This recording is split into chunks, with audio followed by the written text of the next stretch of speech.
Сіздерме балалар, бүгін қазақ тілінен қарсы мәнде сын есім тақырыбын өтеміз.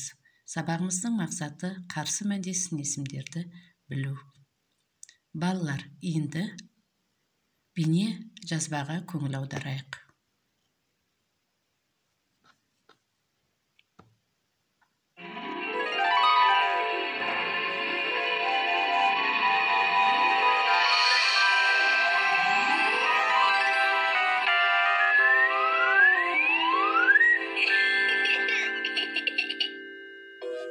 Ай мектеп.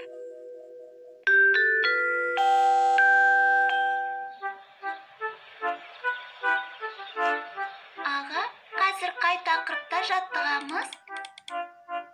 Қарсы мәнде сын есімдерді көрейік. Мен сын есімдерді білемін.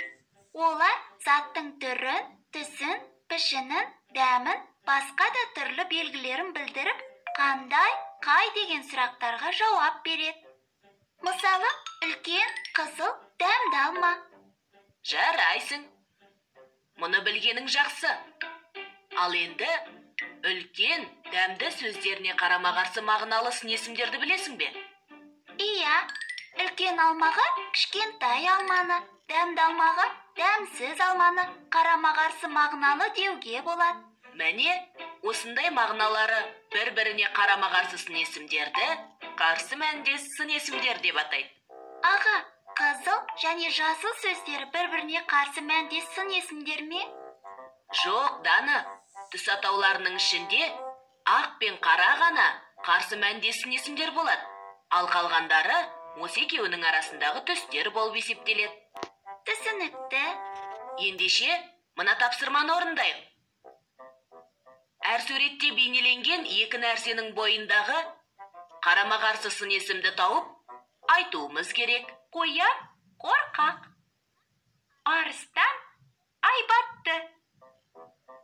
Қауырсын жеңіл, ал тас ауыр.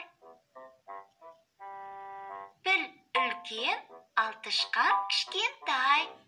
Шырша мен қайың, Қайың биік, ал шырша аласа. Түйе ірі, қой ұсақ жануар. Жылқы асау, қой момын болады. қар ақ, көмір қара. Қыс суық, жаз ыстық. Аға, біз екеуміздің мінездерімізге қатысты қарсы мәнде сын есімдер айта аласыз ба? Біз екеуміздің? Ойлап көрейін.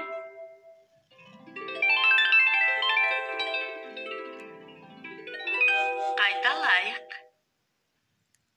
Қарсы мәндес сын есім. Сын есім заттың түрін, түсін, пішінін, дәмін, басқа да түрлі белгілерін білдіріп, қандай, қай деген сұрақтарға жауап береді. Мысалы, үлкен, қызыл, дәмді алма. Мағыналары бір-біріне қарама-қарсы сын есімдерді қарсы мәндес сын есімдер деп атайды. Мысалы, үлкен, кішкентай, дәмді, дәмсіз. Қызыл, жасыл сияқты түс атаулары қарсы мәндес сын есім бола алмайды. Түс атауларының ішінде ақ пен қара ғана қарсы мәндес сын есімдер болады. Ал қалғандары осы екеуінің арасындағы түстер болып есептеледі. Жақсы балалар, бейне жазбадағы берілген бүгінгі сабақты түсінсек, онда сәйкес жалғасын табу ойынын ойнайық.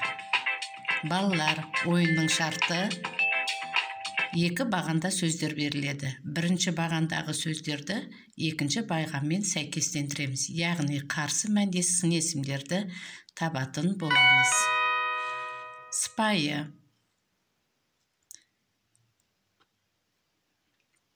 Балалар, сәйкестендіреміз.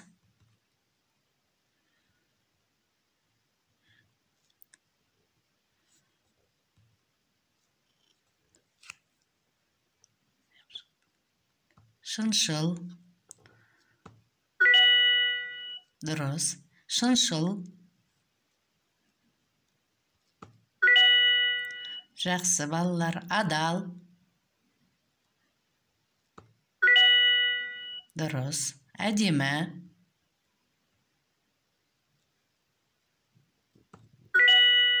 Дұрыс. Биік. Ұзын. Жақсы балалар, сабақты түсінген сияқтымыз. Енді тапсырма орындаймыз. Кітабымызды алып ашайық.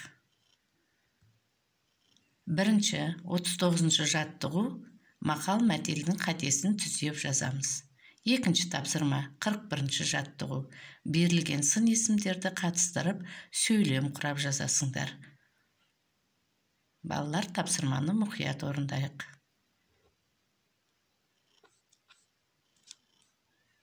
Енді тапсырманы орындап болсақ, балалар, қазір дұрыс, дұрыс емес ойынын ойнаймыз.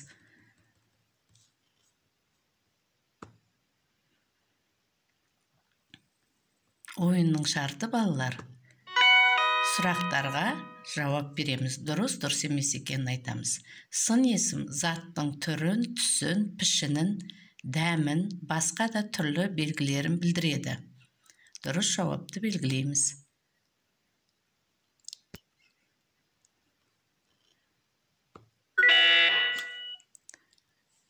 Мағыналары бір-біріне қарама-қарсы сын есімді қарсы мәнде сын есімдер деп айтамыз.